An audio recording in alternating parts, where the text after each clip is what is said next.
어제부터 오늘까지 계속해서 서울에서 해관보 정상회의가 열리고 있지 않습니까? 여기에서 한미, 한중, 한러 정상회담을 비롯해서 양자회담이 활발하게 열리고 있습니다.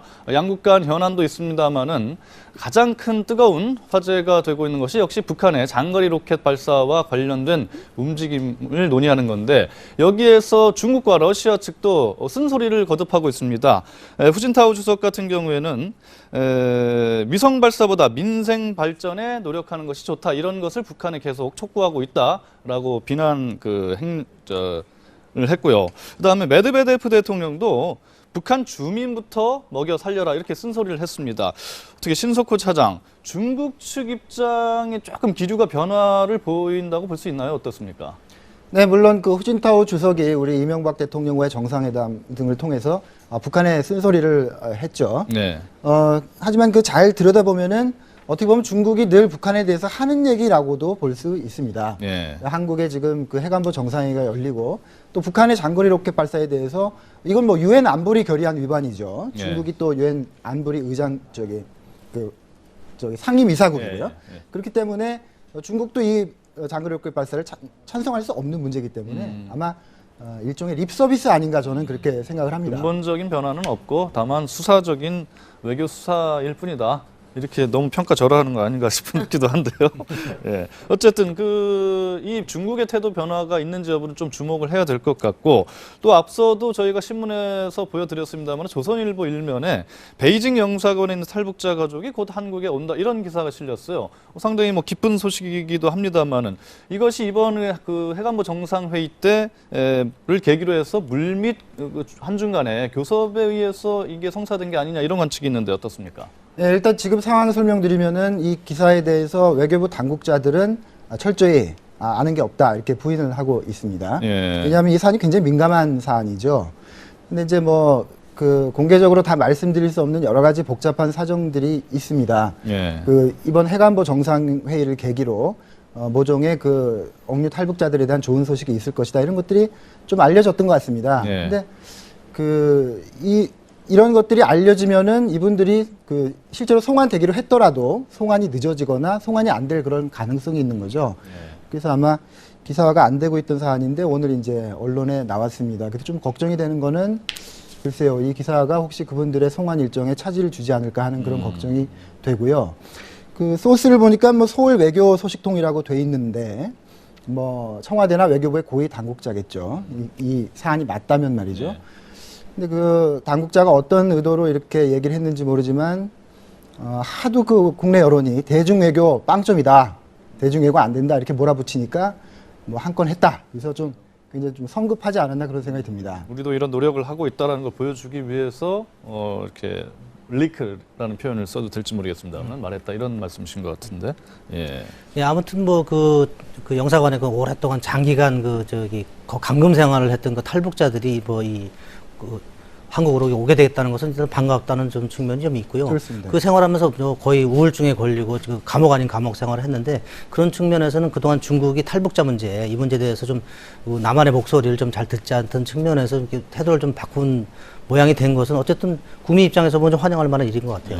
예. 이런 공간에 있는 분들이, 근데 이분들 말고 좀 더 있죠? 예, 중국의 9개 정도의 공간에 지금 한 10여 명이 오지 못하고 있는 것으로 그렇게 알려지고 있는데요. 기사에 따르면은 한꺼번에든 순차적이든 송환하기로 지금 중국 측과 얘기가 되고 있다는 그런 얘기가 됩니다. 근데 이분들이 무사히 오는 것은 너무 다행인데, 오시면 이분들도 이분들이지만 왜 얼마 전에 문제가 됐던 거는 사실은 탈북자 31명이지 않습니까? 그래서 그분들의 이제 북으로 보내지 말라는 것 때문에 좀 시끄러웠는데, 그분들 문제는 그럼 어떻게 되는 거죠? 맞습니다. 사실 이제 우리 정부가 최근 탈북자 문제에 대해서 대중외교를 조용한 외교에서 이제 공개외교로 전환을 한 결정적인 계기는, 물론 공간에 억류돼 올해 장기 체류돼 계신 이분들뿐만이 아니고 31명의 탈북자들이 중국에 왔다가 중국 공안의 함정 수사에 걸려서 사경에 있다가 지금 저희 동아일보가 보도하기로는 지금 북한으로 돌아갔죠. 예. 북한으로 송환돼서 지금 그분은 아마 죽었을지도 모릅니다. 사실 그 사안 때문에 우리가 중국에 촉구를 하고 중국 대사관 앞에서 시위를 하고 탈북자들을 송환하지 말라라고 해서 이 문제가 이제 공개가 된 건데, 사실은 물론 이분들 돌아오는 거 굉장히 중요하고 좋은 일입니다만, 어떤 더 본질적인 측면은 지금도 많은 탈북자들이 중국으로 나오고 그분들이 잡혀서 송환되고 있을 텐데 예. 그 문제에 대해서는 중국이 아무런 말도 없고 이미 한국 대사관에 들어와 있는 뭐 몇 분 돌려보내는 것으로 이 사안을 조용히 무마하려고 하는 것이 아니냐 그런 좀 걱정이 듭니다. 이제 뭐 신 차장 말씀은 본질적인 문제에 그 탈북자의 인권 문제 아니겠습니까? 그래서 북한으로 강제 송환되는 것을 막기 위한 이제 캠페인이 벌어졌는데 중국은 여기에는 귀를 닫으면서 그냥 영사관에 머물고 있는 우리 한국 사람들을 이제 조용히 보내주겠다라는 쪽으로 무마한다 이런 얘기인데 제 생각은 좀 다른 게 말이죠.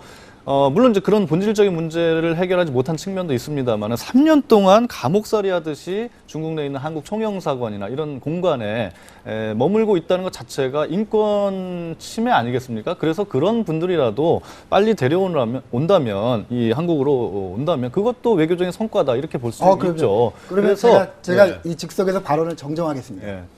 중국 당국 여러분, 지금 우리 영사관에 있는 탈북자들 빨리 보내주십시오. 기사가 났건 말건 상관없이. 그리고 지금도 중국 국경에서 지금 잡아가고 있는 탈북자들 잡는 거 중지하십시오. 그리고 그분들이 한국인이라는 증명서 있으면 빨리 그분들도 한국으로 보내주십시오. 정말 부탁드립니다. 지금 해관보 정상회의에 참석하고 있는 이 후진타오 국가주석은 아마 이 방송을 못 보고 있을 텐데 그 수행원들 중에 혹시 아니면 주한 중국 대사관 직원이라도 이 방송을 보고 있다면 꼭 좀 전달해 주셨으면 좋겠습니다. 자, 저는 사실요 지난번에도 이런 말씀을 드린 걸로 기억을 하는데 조용한 외교가 오히려 성과를 내지 않느냐 이런 얘기를 했습니다. 물론 이제 요 문제는 강제 북송 문제는 어떤 정치적인 문제 아니면 국제적인 이슈가 돼서 유엔 인권이사회까지 이제 한국 대표단이 가서 문제 제기를 하지 않았습니까? 그렇지만은 조용한 외교를 했을 때에 오히려 성과가 있지 않느냐 저는 그런 의견을 제시했었는데 어떻습니까? 이번 사안이 좀 국제적인 문제가 됐기 때문에 그나마 영사관에 머물고 있던 한국 사람들을 좀 보내준 걸로 결론이 난 걸로 볼 수 있는지 아니면은 역시 조용한 외교가 더 성과를 보지 않았느냐 이렇게 얘기할 수 있는 건지 어떻습니까?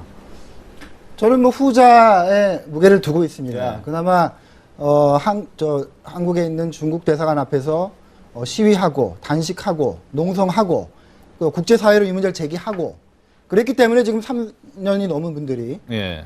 돌아오게 되실 수 있는 것이지 그냥 뭐 조용히 중국 당국의 선처만 기다리고 있었다면 네. 이런 일이 있었을까 하는 생각이 듭니다. 근데 외교 문제가 뭐 예를 들면 그 조용한 외교도 있을 테고 또 이렇게 말씀하신 대로 우리의 주장을 강하게 목소리를 내서 우리의 쪽을 관철하는 방법도 있을 텐데 예. 뭐 어느 한쪽이 다 옳다라고 할 수는 없겠죠. 어쨌든 뭐 이런 우리 동포들과 관련된 문제가 조용한 외교든 아니 또 우리의 주장을 강하게 제기했든 간에 그런 것이 성과를 이뤄가지고 하여튼 그 영사관에 있는 일부 가족이라도 남한으로 정착할 수 있게 오는 것은 좀 빨리 이루어졌으면 좋겠습니다.